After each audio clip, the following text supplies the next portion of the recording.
எங்ககிட்ட வந்து இந்த இந்த சேலஞ்ச் பண்ணி கெட் அவுட் மோடி இல்லை ஹேஷ்டேக் நாங்கள் ட்ரெண்ட் பண்ணுறோம் அப்படின்னு வந்தால் ஆப்வியஸ்லி அதற்குண்டான பயங்கர ஸ்ட்ராங்கான பதிலடி கொடுக்கப்படும். இப்போ நீங்கள் பார்த்தீங்கன்னா இதுக்கு முன்னாடி நாங்கள் 1 மில்லியன் பண்ணியிருக்கோம்.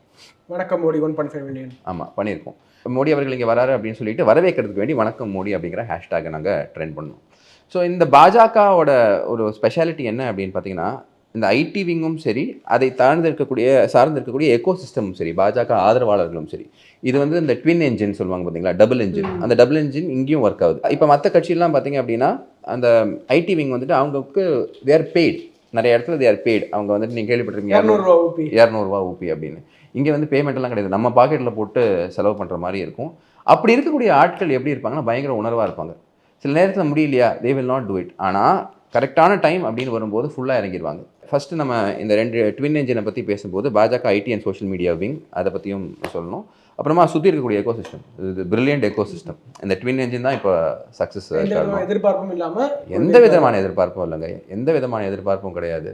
ஆனால் இதில் என்ன விஷயம்னா எல்லாருக்குமே ஸ்ட்ராங் ஈகோஸ். டே எனக்கு நீ எவன் யாரா காசு கொடுக்குறா, எனக்கு எவன் என்ன பண்ணுறான், நான் என்ன மோடிஜி பக்கத்தில் போய் நிற்க போகிறேன்னா, இல்லை என்னை வந்து எதாவது ஃபங்க்ஷன் கூப்பிட போகிறீங்களா, கிடையாது, என் உணர்வால் நான் பண்ணுறேன் அப்படின்னு அந்த திமிராக இருக்கக்கூடிய ஆட்களோட அந்த எஃபர்ட் இருக்குது பார்த்தீங்களா. அதனால தான் நீங்கள் இவங்க நைட்டு ஃபுல்லாக உட்காந்து ட்ரெண்ட் பண்ணி அங்கே இருக்கக்கூடிய மினிஸ்டர்ஸ் போடுறாரு பார்த்தீங்களா, 3 lakhs நாங்கள் ட்ரெண்ட் பண்ணிட்டோம். நான் வந்து சிரிச்சிட்டு இருந்தேன்.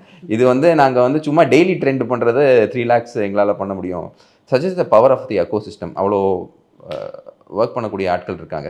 ஸோ அதனால் இங்கே இருக்கக்கூடியவங்க யாருமே வந்து எந்த ஒரு பண எதிர்பார்ப்பும் இல்லாமல் அவங்க என்ன முடியுமோ அதை போட்டு பண்ணக்கூடிய ஆட்கள். அப்போ தலைவர் இது ஒரு சேலஞ்சாக எடுத்து முடியுமா அப்படின்னு சொன்னால் சும்மா இருப்பாங்களா சொல்லுங்கள்.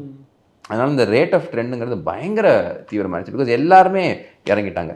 அதில் குறிப்பாக நிறைய காரியகர்த்தாஸை நம்ம தேங்க் பண்ணணும். இப்போ டிஸ்ட்ரிக்ட் லெவலில் எங்களுக்கு வந்து டிஸ்ட்ரிக்ட் தலைவர் இருப்பார், மண்டல தலைவர் இருப்பாங்க ஐடிக்குன்னு. அது இல்லாமல் பூத் வரைக்கும் கூட எல்லாருமே இருக்காங்க. எல்லாருமே ஆக்டிவாக இருப்பாங்க. இன்றைக்கி சொல்லிட்டாங்களா, சரி நாங்கள் என்ன நடக்குது, என்னெல்லாம் தப்பு இருக்குது, எப்படி இந்த விஷயத்தை மக்கள்கிட்ட கொண்டு போய் சேர்க்கணும் அப்படின்னு நம்ம கட்சி ரீதியாக, கட்டமைப்பு ரீதியாக, ஐடிவி அண்ட் சோஷியல் மீடியா ரீதியாக அவங்க ஃபுல் எஃபர்ட்